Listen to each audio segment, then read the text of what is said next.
Se retrouver face à l'un d'eux, c'est le cauchemar des nageurs et des surfeurs. Ces 3 dernières années, 24 personnes ont été tuées par des requins dans le monde. Un tiers de ces attaques ont eu lieu ici, en Afrique du Sud. L'île Masdrop a eu de la chance. Il y a 5 ans, un requin s'en est pris à son canoë. Il a réussi à éviter le pire en se jetant dans le canoë de son ami. Comme vous pouvez le voir, il a attaqué ici et a arraché cette partie de l'embarcation. Et si vous regardez ici, on peut clairement voir la marque des dents. Il a attaqué ici, arraché cette partie et attaqué à nouveau pour avoir une meilleure prise. Il essayait d'entraîner l'embarcation sous l'eau. Depuis 2004, un programme de surveillance a été mis en place dans la ville du Cap. Des observateurs postés sur les plages les plus fréquentées peuvent alerter les nageurs s'ils aperçoivent un requin.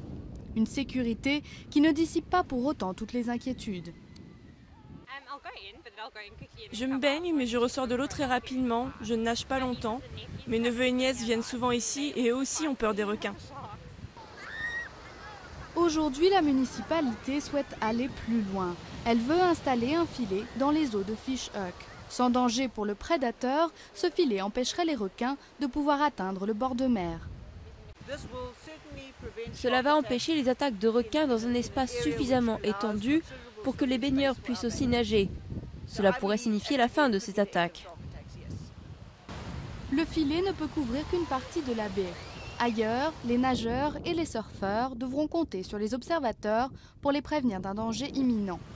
Mais parfois, même la prévention ne suffit pas. L'année dernière, un Britannique a perdu une jambe lors d'une attaque, malgré l'alarme donnée par les observateurs.